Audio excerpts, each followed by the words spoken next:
اعوذ باللہ من الشیطان الرجیم بسم اللہ الرحمن الرحیم ثم یأتی من بعد ذلك سبع شداد یأکلن ما قدمتم لهن الا قلیلا مما تحصنون ثم یأتی من بعد ذلك عام فیہ یغاث الناس وفیہ یعصرون۔ ترجمہ: پھر اس کے بعد 7 برس سخت آئیں گے جو اس غلے کو کھا جائیں گے جو تم نے ان سالوں کے لیے پہلے جمع کر رکھا ہوگا، مگر تھوڑا سا بچ جائے گا جو تم بچا لو گے۔ پھر ان 7 سالوں کے بعد ایک سال ایسا آئے گا جس میں لوگوں کو بارش دی جائے گی اور اس میں رس نچوڑیں گے، یعنی ان 7 سرسبز سالوں کے بعد لوگوں پر 7 سال سخت قحط کے آئیں گے، جن کی طرف دبلی گایوں اور سوکھی باڑیوں میں اشارہ ہے۔ جو غلہ وغیرہ تم نے ان 7 سالوں کے لیے جمع کر رکھا ہوگا وہ سب ان سالوں میں کھا لیا جائے گا، البتہ تھوڑا سا بچ جائے گا جو تم بیج کے لیے بچا لو گے تاکہ اس کے ذریعے کاشت کرو۔ اسے معلوم ہے کہ حفاظتی تدابیر کے طور پر آئندہ کے لیے کچھ بچا کر رکھنا توکل کے خلاف نہیں بلکہ حکومت کرنے والوں کی ذمہ داری ہے کہ اناج اور دیگر ضروریات کے حوالے سے ملک کی ذخائر کا جائزہ لیتے رہیں اور اس کے مطابق حکمت عملی ترتیب دیں، بلکہ زر مبادلہ کے جو ذخائر جمع کر کے رکھے جاتے ہیں ان کی اصل بھی اس آیت سے نکالی جا سکتی ہے۔ اسی طرح کسی شخص کا ان لوگوں کے لیے کچھ بچا کر رکھنا جن کا نفقہ اس کے ذمہ ہے، یہ بھی توکل کے خلاف نہیں، جیسا کہ امام غزالی رحمۃ اللہ علیہ فرماتے ہیں۔ جہاں تک عیالدار کا تعلق ہے تو بال بچوں کے لیے 1 سال کا خرچ جمع کرنے سے توکل کی تعریف سے نہیں نکلتا۔ امام احمد رضا رحمۃ اللہ علیہ فرماتے ہیں، عیال کی کفایت یعنی کفالت شرع نے اس پر فرض کی، وہ ان کو توکل، تبتل، صبر علی الفاقہ پر مجبور نہیں کر سکتا۔ اپنی جان کو جتنا چاہے کسے، مگر ان کو خالی چھوڑنا اس پر حرام ہے۔ رسول اللہ صلی اللہ علیہ وسلم فرماتے ہیں، آدمی کے گناہ گار ہونے کے لیے اتنا ہی کافی ہے کہ جس کا قوت یعنی نفقہ اس کے ذمہ ہے اسے ضائع چھوڑ دے۔ اسی مقام پر اعلیٰ حضرت رحمۃ اللہ علیہ کے ذکر کردہ مزید کلام کا خلاصہ یہ ہے کہ نبی کریم صلی اللہ علیہ وسلم اپنے نفس کریم کے لیے کل کا کھانا بچا کر رکھنا پسند نہ فرما دے۔ ایک بار خادمہ نے پرندے کا بچا ہوا گوشت دوسرے دن حاضر کیا تو ارشاد فرمایا، کیا ہم نے منع نہ فرمایا کہ کل کے لیے کچھ اٹھا کر نہ رکھنا، کل کی روزی اللہ کل دے گا۔ اور اپنے اہل و عیال کے معاملے میں آپ صلی اللہ علیہ وسلم کا طرز عمل یہ تھا کہ آپ ان کے لیے سال بھر کا غلہ جمع فرما دیتے تھے۔ چنانچہ امیر المومنین حضرت فاروق اعظم رضی اللہ عنہ سے روایت ہے کہ بنو نذیر کے اموال ان اموال میں سے تھے جو اللہ تعالیٰ نے اپنے حبیب صلی اللہ علیہ وسلم پر لوٹا دیے تھے۔ مسلمانوں نے انہیں حاصل کرنے کے لیے نہ گھوڑے دوڑائے تھے نہ اونٹ۔ یہ اموال خاص طور پر نبی کریم صلی اللہ علیہ وسلم کے تصرف میں تھے۔ آپ صلی اللہ علیہ وسلم ان اموال سے 1 سال کا خرچ نکال لیتے اور جو مال باقی بچتا اسے جہاد کی سواریوں اور ہتھیاروں کی تیاری پر خرچ کرتے تھے۔ امام غزالی رحمۃ اللہ علیہ فرماتے ہیں، آپ صلی اللہ علیہ وسلم نے جو اپنے گھر والوں کے لیے 1 سال کا خرچ جمع کیا تو اس کا مطلب یہ نہیں کہ آپ کا دل یا آپ کے اہل خانہ کے دل کمزور تھے، بلکہ آپ صلی اللہ علیہ وسلم نے یہ کام امت کے کمزور لوگوں کے لیے سنت بنانے کی خاطر ایسا کیا، اور آپ صلی اللہ علیہ وسلم نے اس بات کی خبر دی کہ اللہ تعالیٰ اس بات کو پسند کرتا ہے کہ جس طرح عزیمت یعنی اثر حکم پر عمل کیا جاتا ہے اسی طرح کمزور لوگوں کی دلجوئی کے لیے رخصت پر بھی عمل کیا جائے تاکہ ان کی کمزوری ان کو مایوسی تک نہ لے جائے اور وہ انتہائی درجہ تک پہنچنے سے عاجز ہونے کی وجہ سے آسان نیکی بھی چھوڑ دیں۔ فرمایا پھر ان کے بعد 1 سال آئے گا، یعنی سخت قحط والے 7 سالوں کے بعد 1 سال ایسا آئے گا جس میں لوگوں کو بارش دی جائے گی، اس میں لوگ انگوروں کا رس نہ چھوڑیں گے اور تیل اور زیتون کا تیل نکالیں گے۔ مراد یہ ہے کہ یہ سال بڑی برکت والا ہوگا، زمین سرسبز و شاداب ہوگی اور درخت خوب پھلیں گے۔ وقال الملك ائتوني به فلما جاءه الرسول قال ارجع إلى ربك فاسأله ما بال النسوة اللاتي قطعن أيديهن إن ربي بكيدهن عليم۔ ترجمہ: اور بادشاہ نے حکم دیا کہ انہیں میرے پاس لے آؤ، تو جب ان کے پاس قاصد آیا تو یوسف نے فرمایا، اپنے بادشاہ کی طرف لوٹ جاؤ، پھر اس سے پوچھو کہ ان عورتوں کا کیا حال ہے جنہوں نے اپنے ہاتھ کاٹے تھے، بے شک میرا رب ان کے مکر کو جانتا ہے۔ ساقی جب حضرت یوسف علیہ السلام سے یہ تعبیر سن کر واپس ہوا اور بادشاہ کی خدمت میں جا کر تعبیر بیان کی، بادشاہ کو یہ تعبیر بہت پسند آئی اور اسے یقین ہوا جیسا حضرت یوسف علیہ السلام نے فرمایا ہے ضرور ویسا ہی ہوگا۔ بادشاہ کو شوق پیدا ہوا کہ اس خواب کی تعبیر خود حضرت یوسف علیہ السلام کی زبان مبارک سے سنے۔ چنانچہ اس نے حکم دیا کہ حضرت یوسف علیہ السلام کو میرے پاس لے آؤ تاکہ میں ان کی زیارت کروں، کیونکہ انہوں نے خواب کی اتنی اچھی تعبیر بیان کی ہے۔ جب قاصد حضرت یوسف علیہ السلام کے پاس آیا اور اس نے حضرت یوسف علیہ السلام کی خدمت میں بادشاہ کا پیام عرض کیا تو آپ نے فرمایا اپنے بادشاہ کی طرف لوٹ جاؤ، پھر اسے درخواست کرو کہ وہ تفتیش کرے کہ ان عورتوں کا کیا حال ہے جنہوں نے اپنے ہاتھ کاٹے تھے، بے شک میرا رب ان کے مکر کو جانتا ہے۔ یہ آپ علیہ السلام نے اس لیے فرمایا تاکہ بادشاہ کے سامنے آپ کی برات اور بے گناہی ظاہر ہو جائے اور اس کو یہ معلوم ہو کہ یہ لمبی قید بلا وجہ ہوئی، تاکہ آئندہ حاسدوں کو الزام لگانے کا موقع نہ ملے۔ اس سے معلوم ہوا کہ تہمت دور کرنے میں کوشش کرنا ضروری ہے۔ قال ما خطبكن إذ راوتن يوسف عن نفسه قلنا حاش لله ما علمنا عليه من سوء قالت امرأة العزيز الآن حصحص الحق أنا راودته عن نفسه وإنه لمن الصادقين۔ ترجمہ، بادشاہ نے کہا اے عورتوں تمہارا کیا حال تھا جب تم نے یوسف کا دل لبھانا چاہا؟ انہوں نے کہا سبحان اللہ، ہم نے ان میں کوئی برائی نہیں پائی۔ عزیز کی عورت نے کہا اب اصل بات کھل گئی، میں نے ہی ان کا دل لبھانا چاہا تھا اور بے شک وہ سچے ہیں۔ جب قاصد حضرت یوسف علیہ السلام کے پاس سے پیغام لے کر بادشاہ کی خدمت میں پہنچا تو بادشاہ نے پیغام سن کر ہاتھ کاٹ لینے والی عورتوں کو جمع کیا اور ان کے ساتھ عزیز مصر کی عورت کو بھی بلایا۔ پھر بادشاہ نے ان سے کہا اے عورتوں اپنی صحیح حالات مجھے بتاؤ کہ کیا ہوا تھا جب تم نے حضرت یوسف علیہ السلام کا دل لبھانا چاہا، کیا تم نے ان کی جانب سے اپنی طرف کوئی میلان پایا؟ عورتوں نے جواب دیا سبحان اللہ، ہم نے ان میں کوئی برائی نہیں پائی۔ عزیز مصر کی عورت یعنی زلیخا نے کہا اب اصل بات ظاہر ہو گئی ہے، حقیقت یہ ہے کہ میں نے ہی ان کا دل لبھانا چاہا تھا اور بے شک وہ اپنی بات میں سچے ہیں۔ یاد ہے کہ اس آیت میں حضرت زلیخا رضی اللہ عنہ کی توبہ کا اعلان اللہ تعالیٰ نے فرما دیا، کیونکہ انہوں نے اپنے قصور کا اعتراف کر لیا اور قصور کا اقرار توبہ ہے۔ لہذا حضرت زلیخا کو برے لفظوں سے یاد کرنا حرام ہے، کیونکہ وہ حضرت یوسف علیہ السلام کی صحابیہ اور ان کی مقدس بیوی تھیں۔ اللہ تعالیٰ نے بھی ان کے قصوروں کا ذکر فرما کر ان پر غضب ظاہر نہ فرمایا، کیونکہ وہ توبہ کر چکی تھیں اور توبہ کرنے والا گناہ گار بالکل بے گناہ کی طرح ہوتا ہے۔ ذَلِكَ لِيَعْلَمَ أَنِّي لَمْ أَخُونْهُ بِالْغَيْبِ وَأَنَّ اللَّهَ لَا يَهْدِي كَيْدَ الْخَائِنِينَ۔ ترجمہ، یوسف نے فرمایا یہ میں نے اس لیے کیا تاکہ عزیز کو معلوم ہو جائے کہ میں نے اس کی عدم موجودگی میں کوئی خیانت نہیں کی اور اللہ تعالیٰ خیانت کرنے والوں کا مکر نہیں چلنے دیتا۔ بادشاہ نے حضرت یوسف علیہ السلام کے پاس پیغام بھیجا کہ عورتوں نے آپ کی پاکی بیان کی اور عزیز کی عورت نے اپنے گناہ کا اقرار کر لیا ہے۔ اس پر حضرت یوسف علیہ السلام نے فرمایا میں نے قاصد کو بادشاہ کی طرف اس لیے لوٹایا تاکہ عزیز کو معلوم ہو جائے کہ میں نے اس کی غیر موجودگی میں اس کی بیوی میں کوئی خیانت نہیں کی، اور اگر بالفرض میں نے کوئی خیانت کی ہوتی تو اللہ تعالیٰ مجھے اس قید سے رہائی عطا نہ فرماتا، کیونکہ اللہ تعالیٰ خیانت کرنے والوں کا مکر نہیں چلنے دیتا۔ اس سے معلوم ہوا کہ جھوٹ کو فروغ نہیں ہوتا اور سانچ کو آنچ نہیں آتی، مکار کا انجام خراب ہوتا ہے۔ اس سے یہ بھی معلوم ہوا کہ اخلاقی خیانت انتہائی مذموم وصف ہے، اس سے ہر ایک کو بچنا چاہیے، اور اخلاقی امانت داری ایک قابل تعریف وصف ہے جسے ہر ایک کو اختیار کرنا چاہیے۔ آنکھ کی خیانت کے بارے میں اللہ تعالیٰ فرماتا ہے یعلم خائنۃ الاعین وما تخفی الصدور۔ ترجمہ، اللہ تعالیٰ آنکھوں کی خیانت کو جانتا ہے اور اس سے بھی جو سینے چھپاتے ہیں۔ اخلاقی خیانت کرنے والوں سے متعلق حضرت بریدہ رضی اللہ عنہ سے روایت ہے نبی کریم صلی اللہ علیہ وسلم نے ارشاد فرمایا گھروں میں بیٹھ رہنے والوں پر مجاہدین کی عورتوں کی حرمت ان کی ماؤں کی حرمت کی طرح ہے،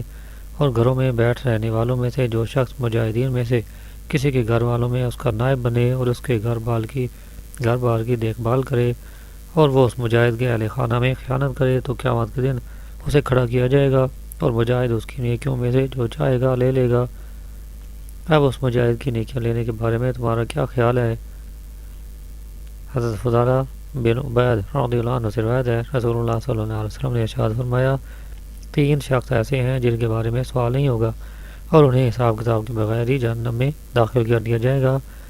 ان میں سے ایک وہ عورت جس کا شوہر اس کے پاس موجود نہ تھا اور اس کے شوہر نے اس کی دنیاوی ضروریات جیسے نان نفقہ وغیرہ پوری کی، پھر بھی عورت نے اس کے بعد اس سے خیانت کی۔ اور اخلاقی خیانت سے بچنے والوں کے بارے میں حضرت ابو ہریرہ رضی اللہ عنہ سے روایت ہے، نبی کریم صلی اللہ علیہ وسلم نے ارشاد فرمایا، 7 افراد ایسے ہیں جنہیں اللہ تعالیٰ اس دن اپنے عرش کے سائے میں جگہ عطا فرمائے گا جس دن اس کے عرش کے سوا کوئی سایہ نہ ہوگا۔ ان میں سے ایک شخص وہ ہے جسے کسی منصب و جمال والی عورت نے طلب کیا تو اس نے کہا، میں اللہ تعالیٰ سے ڈرتا ہوں۔ اللہ تعالیٰ ہمیں اخلاقی خیانت کرنے سے محفوظ فرمائے اور اخلاقی طور پر بھی امانت دار بننے کی توفیق عطا فرمائے۔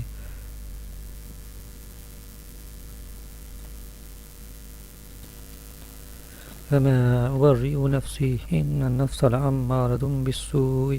إلا ما رحم ربي إن ربي غفور رحيم۔ ترجمہ، اور میں اپنے نفس کو بے قصور نہیں بتاتا، بے شک نفس تو برائی کا بڑا حکم دینے والا ہے، مگر جس پر میرا رب رحم کرے، بے شک میرا رب بخشنے والا مہربان ہے۔ زلیخا کے اقرار و اعتراف کے بعد حضرت یوسف علیہ السلام نے جب یہ فرمایا کہ میں نے اپنی برات کا اظہار اس لیے چاہا تھا تاکہ عزیز کو یہ معلوم ہو جائے کہ میں نے اس کی غیر موجودگی میں خیانت نہیں کی اور اس کے اہل خانہ کی حرمت خراب کرنے سے بچا رہا ہوں، اور جو الزام مجھ پر لگائے گئے ہیں میں ان سے پاک ہوں، تو اس کے بعد حضرت یوسف علیہ السلام کا خیال مبارک اس طرف گیا کہ میری ان باتوں میں اپنی طرف پاکی کی نسبت اور اپنی نیکی کا بیان ہے، ایسا نہ ہو کہ اس میں کسی قسم کی خود پسندی کا شائبہ آنے کی کوشش کرے۔ چنانچہ آپ علیہ السلام نے اللہ کی بارگاہ میں عاجزی اور انکساری کا اظہار کرتے ہوئے عرض کی کہ اے میرے اللہ، میں اپنے نفس کو بے قصور بتاتا ہوں، نہ مجھے اپنی گناہی پر ناز ہے اور نہ میں گناہ سے بچنے کو اپنے نفس کی خوبی قرار دیتا ہوں۔ نفس کی جنس کا تو یہ حال ہے کہ وہ برائی کا بڑا حکم دینے والا ہے، لیکن میرا رب اپنے جس مخصوص بندے کو اپنے فضل و کرم سے معصوم کر دے تو اس کا برائیوں سے بچنا اللہ کے فضل اور اس کی رحمت سے ہے، اور معصوم کرنا اللہ تعالیٰ کا کرم ہے۔ بے شک میرا رب اپنے بندوں کے گناہوں کو بخشنے والا اور ان پر مہربان ہے۔ اس سے معلوم ہوا کہ کوئی بندہ اپنے نیک اعمال پر نازاں نہ ہو، بلکہ وہ اللہ تعالیٰ کا شکر ادا کرے کہ اس نے اسے نیک اعمال کرنے کی توفیق عطا کی ہے، اور اس کی بارگاہ میں اپنی عاجزی اور بے بسی کا اظہار کرے، اور گناہوں سے بچنے کو اپنا ہنر و کمال سمجھنے کی بجائے یہ سمجھے کہ اللہ تعالیٰ اپنے فضل و رحمت سے اسے گناہ سے بچا لیا ہے۔ یاد رہے کہ اپنے اعمال پر ناز کرنا اور خود پسندی میں مبتلا ہونا بہت ساری آفات کا مجموعہ ہے۔ ان آفات کو بیان کرتے ہوئے امام غزالی رحمۃ اللہ علیہ فرماتے ہیں، خود پسندی گناہوں کو بھول جانے اور نظر انداز کرنے کی دعوت دیتی ہے، چنانچہ وہ بعض گناہوں کو بالکل ہی بھول جاتا ہے کیونکہ وہ ان کی تلاش سے بے نیاز ہو جاتا ہے، لہذا وہ بھلا دیے جاتے ہیں، اور جن گناہوں کو یاد رکھتا ہے ان کو بھی معمولی جانتا ہے اور انہیں کوئی اہمیت نہ دینے کی وجہ سے ان کے تدارک کی کوشش نہیں کرتا، بلکہ اسے یہ گمان ہوتا ہے کہ یہ بخش دیے جائیں گے، جبکہ اس کے برعکس عبادات اور اعمال صالحہ کو بہت بڑا سمجھتا، ان پر خوش ہوتا اور ان کی بجاوری کو اللہ تعالیٰ پر ایک قسم کا احسان جانتا ہے، اور توفیق عمل کی صورت میں ملنے والی نعمت خداوندی کو بھول جاتا ہے۔ پھر جب خود پسندی کا شکار ہوتا ہے تو اس کے آفات سے اندھا ہو جاتا ہے، اور جو آدمی اعمال کی آفات سے غافل ہوتا ہے اس کی زیادہ محنت ضائع ہو جاتی ہے، کیونکہ ظاہری اعمال جب تک خالص اور حمیت سے پاک نہ ہو نفع بخش نہیں ہوتے، اور آفات کی جستجو وہ آدمی کرتا ہے جس پر خود پسندی کی بجائے خوف غالب ہوتا ہے، اور خود پسند آدمی اپنے آپ پر اور اپنی رائے پر مغرور ہوتا ہے، وہ اللہ تعالیٰ کی خفیہ تدبیر اور اس کے عذاب سے بے خوف ہوتا ہے، اور اس کا یہ خیال ہوتا ہے کہ اسے اللہ تعالیٰ کے ہاں ایک مقام حاصل ہے، نیز وہ اپنے اعمال کے ذریعے اللہ تعالیٰ پر احسان جتاتا ہے، حالانکہ یہ اعمال کی توفیق ملنا اللہ تعالیٰ کی نعمتوں میں سے ایک نعمت اور اس کے عطیات میں سے ایک عطیہ ہے، لیکن خود پسندی کی وجہ سے وہ اپنی ذات کی تعریف کرتا اور اس کی پاکیزگی ظاہر کرتا ہے، اور جب وہ اپنی رائے، عمل اور عقل پر اتراتا ہے تو فائدہ حاصل کرنے، مشورہ لینے اور پوچھنے سے باز رہتا ہے، اور جو اپنے آپ پر اور اپنی رائے پر بھروسہ کرتا ہے وہ کسی بڑے عالم سے پوچھنا اچھا نہیں سمجھتا، اور بعض اوقات اپنی غلط رائے پر اتراتا ہے جو اس کے دل میں گزرتی ہے، اور اس بات پر خوش ہوتا ہے کہ اس کے دل میں یہ خیال آیا، اور دوسرے کی آراء کو پسند نہیں کرتا، اس لیے اپنی رائے پر اصرار کرتا ہے، کسی نصیحت کرنے والے کی نصیحت نہیں سنتا اور نہ ہی کسی واعظ کا وعظ سنتا ہے، بلکہ دوسروں کو یوں دیکھتا ہے کہ گویا وہ جاہل ہیں اور اپنی خطا پر ڈٹ جاتا ہے۔ اگر اس کی رائے کسی دنیاوی معاملے میں ہو تو اسے اس پر یقین ہوتا ہے، اور اگر اخروی معاملے بالخصوص عقائد سے متعلق ہو تو اس کے باعث تباہ ہو جاتا ہے، جبکہ اگر ایسا شخص اپنے نفس پر تہمت لگاتا، اپنی رائے پر اعتماد نہ کرتا، نور قرآن سے روشنی حاصل کرتا، علماء دین سے مدد لیتا، علم کے پڑھنے پڑھانے میں مصروف رہتا اور اہل بصیرت سے مسلسل پوچھتا رہتا، تو یہ بات اسے حق تک پہنچا دیتی۔ اللہ تعالیٰ خود پسندی سے بچنے کی توفیق عطا فرمائے، آمین۔ وقال الملك ائتوني به استخلصه لنفسي فلما كلمه قال إنك اليوم لدينا مكين أمين۔ ترجمہ: اور بادشاہ نے کہا انہیں میرے پاس لے آؤ تاکہ میں انہیں اپنے لیے منتخب کر لوں۔ پھر جب بادشاہ نے یوسف سے بات کی تو کہا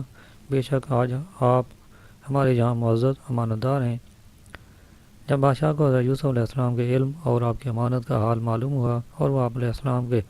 حسن صبر، حسن ادب، قید خانے والوں کے ساتھ احسان، مشقتوں اور تکلیفوں پر ثابت قدمی اور استقلال رکھنے پر مطلع ہوا تو اس کے دل میں آپ علیہ السلام کے بارے میں بہت ہی عظمت پیدا ہوئی۔ اس نے کہا حضرت یوسف علیہ السلام کو میرے پاس لے آؤ تاکہ میں انہیں اپنے لیے منتخب کر لوں۔ چنانچہ بادشاہ نے معززین کی ایک جماعت، بہترین سواریاں، شاہانہ ساز و سامان اور نفیس لباس دے کر قید خانے میں بھیجی تاکہ وہ حضرت یوسف علیہ السلام کو انتہائی تعظیم اور تکریم کے ساتھ ایوان شاہی میں لائیں۔ ان لوگوں نے جب حضرت یوسف علیہ السلام کی خدمت میں حاضر ہو کر بادشاہ کا پیغام عرض کیا تو آپ علیہ السلام نے قبول فرما لیا اور قید خانہ سے نکلتے وقت قیدیوں کے لیے دعا فرمائی۔ جب قید خانے سے باہر تشریف لائے تو اس کے دروازے پر لکھا یہ بلا کا گھر، زندوں کی قبر، دشمنوں کی بدگوئی اور سچوں کے امتحان کی جگہ ہے۔ پھر غسل فرمایا اور پوشاک پہن کر ایوان شاہی کی طرف روانہ ہوئے۔ جب قلعہ کے دروازے پر پہنچے تو فرمایا میرا رب مجھے کافی ہے، اس کی پناہ بڑی اور اس کی ثنا برتر اور اس کے سوا کوئی معبود نہیں ہے۔ پھر قلعہ میں داخل ہوئے اور جب بادشاہ کے سامنے پہنچے تو یہ دعا کی کہ یا رب میں تیرے فضل سے بادشاہ کی بھلائی طلب کرتا ہوں اور اس کی اور دوسروں کی برائی سے تیری پناہ چاہتا ہوں۔ جب بادشاہ سے نظر ملی تو آپ علیہ السلام نے عربی میں اسلام فرمایا۔ بادشاہ نے دریافت کیا یہ کون سی زبان ہے؟ آپ علیہ السلام نے فرمایا یہ میرے چچا حضرت اسماعیل علیہ السلام کی زبان ہے۔ پھر حضرت یوسف علیہ السلام نے بادشاہ کے سامنے عبرانی زبان میں دعا کی تو اس نے دریافت فرمایا یہ کون سی زبان ہے؟ حضرت یوسف علیہ السلام نے فرمایا یہ میرے والد محترم کی زبان ہے۔ بادشاہ یہ دونوں زبانیں نہ سمجھ سکا، حالانکہ وہ 70 زبانیں جانتا تھا۔ پھر اس نے جس زبان میں حضرت یوسف علیہ السلام سے گفتگو کی تو آپ علیہ السلام نے اسی زبان میں بادشاہ کو جواب دیا۔ اس وقت حضرت یوسف علیہ السلام کی عمر 30 سال کی تھی۔ اس عمر میں علوم کی ایسی وسعت دیکھ کر بادشاہ کو بہت حیرت ہوئی اور اس نے آپ علیہ السلام کو اپنے برابر جگہ دی۔ بادشاہ نے حضرت یوسف علیہ السلام سے درخواست کی کہ آپ اس کے خواب کی تعبیر اپنی زبان مبارک سے سنائیں۔ حضرت یوسف علیہ السلام نے اس خواب کی پوری تفصیل بھی سنا دی کہ اس طرح سے اس نے خواب دیکھا تھا، حالانکہ حضرت یوسف علیہ السلام سے یہ خواب اس سے پہلے تفصیل سے بیان نہ کیا گیا تھا۔ اس پر بادشاہ کو بہت تعجب ہوا اور وہ کہنے لگا آپ نے تو میرا خواب جیسے میں نے دیکھا تھا ویسے ہی بیان فرما دیا۔ خواب کا عجیب ہونا تو اپنی جگہ، لیکن آپ کا اس طرح بیان فرما دینا اس سے بھی زیادہ عجیب تر ہے۔ اب اس خواب کی تعبیر بھی ارشاد فرما دیں۔ حضرت یوسف علیہ السلام نے تعبیر بیان فرمانے کے بعد ارشاد فرمایا اب لازم یہ ہے کہ غلے جمع کیا جائے اور ان فراخی کے سالوں میں کثرت سے کاشت کرائی جائے اور غلے بالیوں کے ساتھ محفوظ رکھے جائے اور رعایا کی پیداوار میں سے خمس لیا جائے۔ اس سے جو جمع ہوگا وہ مصر اور اس کے اطراف کے باشندوں کے لیے کافی ہوگا، اور پھر خلق خدا ہر طرف سے تیرے پاس غلہ خریدنے آئے گی اور تیرے جہاں اتنے خزانے اور مال جمع ہو جائیں گے تو اسے پہلوں کے لیے جمع نہ ہوئے۔ بادشاہ نے کہا یہ انتظام کون کرے گا؟ حضرت یوسف علیہ السلام نے بادشاہ کے سوال کا جو جواب دیا وہ اگلی آیت میں مذکور ہے۔ قال اجعلنی علی خزائن الارض انی حفیظ علیم۔ ترجمہ: یوسف نے فرمایا مجھے زمین کے خزانوں پر مقرر کر دو، بے شک میں حفاظت والا، علم والا ہوں۔ حضرت یوسف علیہ السلام نے بادشاہ سے فرمایا اپنی سلطنت کے تمام خزانے میرے سپرد کر دے، بے شک میں خزانے کی حفاظت کرنے والا اور ان کے مصارف کو جاننے والا ہوں۔ بادشاہ نے کہا آپ علیہ السلام سے زیادہ اس کا مستحق اور کون ہو سکتا ہے؟ چنانچہ بادشاہ نے حضرت یوسف علیہ السلام کے اس مطالبے کو منظور کر لیا۔ یاد ہے کہ حدیث میں مذکور مسائل میں جو امارت یعنی حکومت یا بڑا عہدہ طلب کرنے کی ممانعت آئی ہے اس کے معنی یہ ہے کہ جب ملک میں اہلیت رکھنے والے موجود ہوں اور اللہ تعالیٰ کے احکام نافذ کرنا کسی ایک شخص کے ساتھ خاص نہ ہو تو اس وقت امارت طلب کرنا مکروہ ہے، لیکن جب ایک ہی شخص اہلیت رکھتا ہو اور اس کو اللہ تعالیٰ کے احکام نافذ کرنے کے لیے امارت طلب کرنا جائز ہے، بلکہ اسے تاکید ہے۔ حضرت یوسف علیہ السلام کا یہی حال تھا کہ آپ علیہ السلام رسول تھے، امت کی ضروریات سے واقف تھے، یہ جانتے تھے کہ شدید قحط ہونے والا ہے، جس میں مخلوق کو رات اور آسائش پہنچانے کی یہی صورت ہے کہ عنان حکومت کو آپ علیہ السلام اپنے ہاتھ میں لیں۔ اس لیے آپ علیہ السلام نے امارت طلب فرمائی۔ یہاں امارت سے متعلق 3 مسائل یاد رکھیں۔ نمبر 1، عدل قائم کرنے کی نیت سے ظالم بادشاہ کی طرف سے عہدے قبول کرنا جائز ہے۔ نمبر 2، اگر دین کے حکام کو جاری رکھنا کافر یا فاسق بادشاہ کی طرف سے عہدہ لیے بغیر نہ ہو سکے گا تو اس سے مدد لینا جائز ہے۔ نمبر 3، فخر اور تکبر کے لیے اپنی خوبیوں کو بیان کرنا ناجائز ہے، لیکن دوسروں کو نفع پہنچانے یا مخلوق کے حقوق کی حفاظت کرنے کے لیے اگر اپنی خوبیوں کے اظہار کی ضرورت پیش آئے تو ممنوع نہیں ہے۔ اس لیے حضرت یوسف علیہ السلام نے بادشاہ سے فرمایا کہ میں حفاظت و علم والا ہوں۔ یاد ہے کہ عدل قائم کرنے کی نیت سے ظالم بادشاہ کی طرف سے عہدے کو قبول کرنا جائز ہے، اور اگر عہدہ ملنے کے باوجود عدل قائم کر سکنا ممکن نہ ہو تو ظالم بادشاہ کی طرف سے عہدہ قبول نہ کرنے میں ہی عافیت ہے، اور یہی ہمارے بزرگان دین کا طرز عمل رہا ہے۔ چنانچہ حضرت ربیع بن عاصم رحمۃ اللہ علیہ فرماتے ہیں، یزید بن عمر امام اعظم ابو حنیفہ رضی اللہ عنہ کو بیت المال کا نگران مقرر کرنا چاہتا تھا۔ آپ رضی اللہ عنہ نے اس سے انکار کر دیا تو اس نے آپ کو 20 کوڑے مارے۔ اسی طرح آپ کی امانت داری کی وجہ سے بادشاہ نے اپنے خزانے کی چابیاں آپ کے حوالے کرنے کا ارادہ کیا اور دھمکی دی کہ اگر انکار کیا تو وہ آپ کی پیٹھ پر کوڑے برسائے گا۔ آپ نے اللہ تعالیٰ کے عذاب پر بادشاہ کی سزا کو ترجیح دی اور خزانے کی چابیاں نہ لیں۔ اسی طرح ایک مرتبہ امام اعظم رضی اللہ عنہ کو قاضی بننے کی دعوت دی گئی تو آپ نے فرمایا میں اس کی صلاحیت نہیں رکھتا۔ آپ سے اس کی وجہ پوچھی گئی تو فرمایا اگر میں سچا ہوں تو واقعی اس کی صلاحیت نہیں رکھتا، اور اگر جھوٹا ہوں تو جھوٹا شخص بھی قاضی بننے کا اہل نہیں ہے۔